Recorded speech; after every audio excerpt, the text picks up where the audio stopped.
Hello everyone. Welcome back to Flat Earth Channel, where you can access the latest U.S. news. On August 11th, Senator Kamala Harris holds a rally in Mount Pleasant, Iowa. She gave a very strong speech to defeat Trump and support her policy.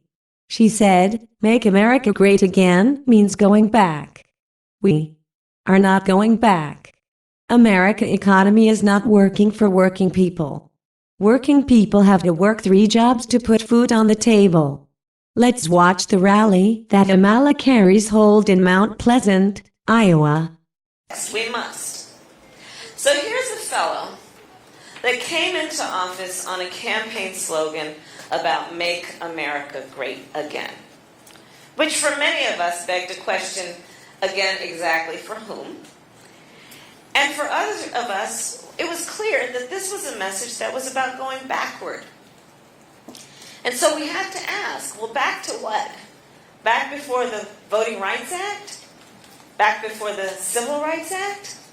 Back before federal minimum wage? Back before Roe v. Wade? Because we're not going back. We are not going back. And he also came in on a promise that he made to a lot of working people in our country, from farmers to auto workers, that he was going to take care of them, that he was going to help them. But then what did he do? He passes a tax cut that benefits the top 1% and the biggest corporations of America. Who here paid no taxes last year? Well, 60 of the biggest corporations in America paid no taxes last year.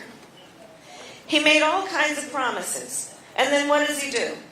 He engages in so-called trade policy by tweet in a unilateral way that is born out of his fragile ego, that has resulted in farmers here in Iowa looking at bankruptcy with soybeans rotting in bins. Why?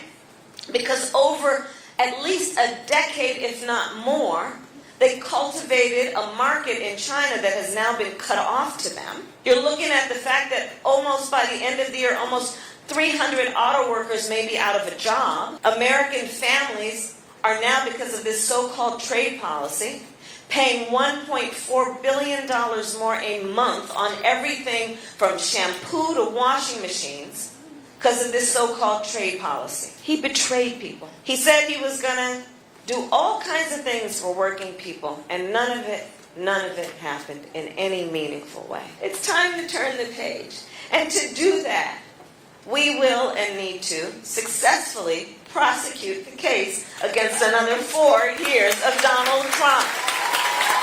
And it will take a prosecutor to do it. We've got quite a rap sheet. What's on that rap sheet? Well, it's that tax bill that benefited the top 1%. It's the fact that he made all these promises and that trade policy that is harming American workers and farmers. It's about looking at the fact that he said he was going to build up America's infrastructure. Remember Infrastructure Week? I guess we all slept through that. What, right? What else is on that rap sheet? Then we can look at the fact that there's been a policy of putting babies in cages and separating them from their parents in the name of border security, when in fact what it is a human rights abuse being committed by the United States government.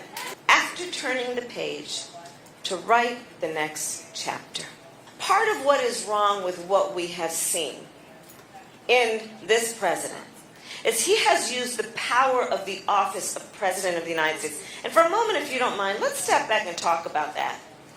That's our office of President of the United States. That's our office.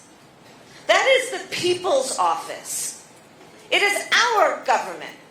It doesn't belong to anyone. It belongs to us as the people.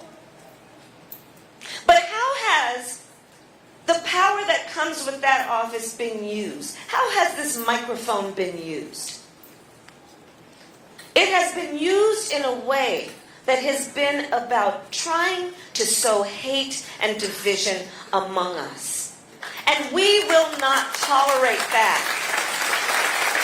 It is it's been used in a way that is about trying to sow division between us. It's us versus them. Well, we're not buying that, and we're not going to accept that, because what we know is, and we hold on to it, and we are deep of faith in this belief, the vast majority of us have so much more in common than what separates us. We know that to be true. And in this fight to turn the page, let's hold on to the strength of that knowledge. And here's how I think about it. The vast majority of us have so much more in common. Here's how I think about it. I think about it through the lens of what I call the middle of the night thought. Sometimes I refer to it as the 3 a.m. thought. You know what I'm talking about. Some people refer to that as the witching hour, right? When you wake up in the middle of the night with that thought that's been weighing on you, worrying you. Well, for the vast majority of us, when we wake up thinking that thought, it is never through the lens of the party with which we're registered to vote. For the vast majority of us, when we wake up thinking that thought, it is never through the lens of some simplistic demographic some pollster put us in.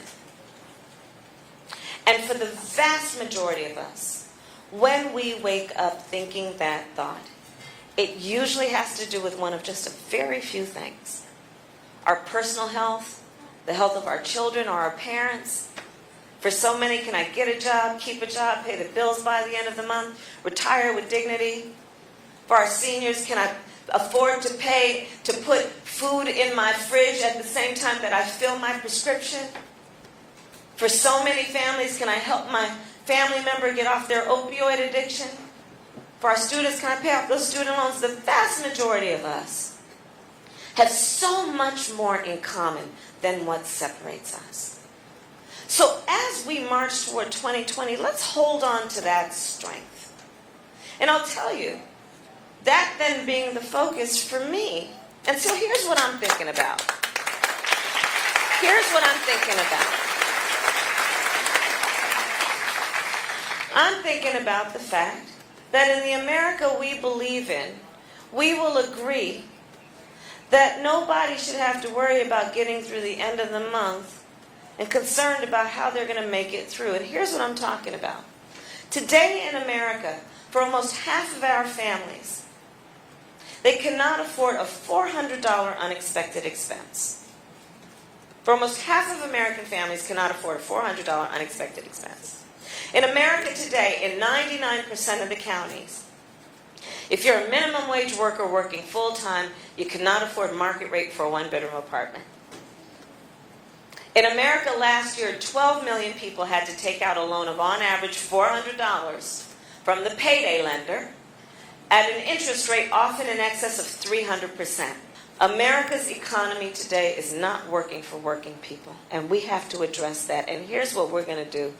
We're going to deal with it in a number of ways, including changing the tax code as follows. For families that make less than $100,000 a year, they'll receive a tax credit of up to $6,000 a year that they can take home at up to $500 a month, which will make all the difference between those families being able to get through the end of the month with dignity or not.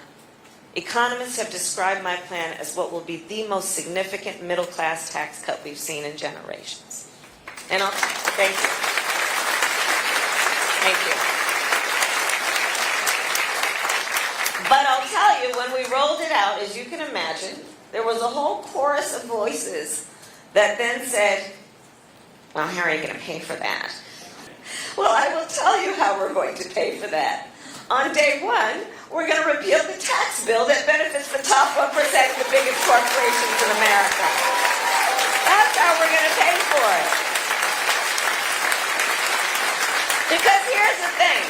We also know this. You know, I find it very interesting, something about this administration and this president. You know, he's going around crowing about how this economy is doing so well, right? Oh, the economy is great, he says, right? And then you ask, well, how so are you measuring the so-called greatness of this economy of yours? And they point to the stock market. Well, that's fine if you own stocks. 72% of the stocks in America are owned by the top 10%. Then you ask, well, how else are you measuring the so-called greatness of this economy of yours? And they refer to the unemployment numbers. Well, yeah, I'm traveling our country. Let me tell you something. Yeah, people are working. They're working 2 and 3 jobs. And in our America, we must agree nobody should have to work more than 1 job to have a roof over their head and food on the table. Thanks for listening. Please subscribe our channel to update the latest news in America.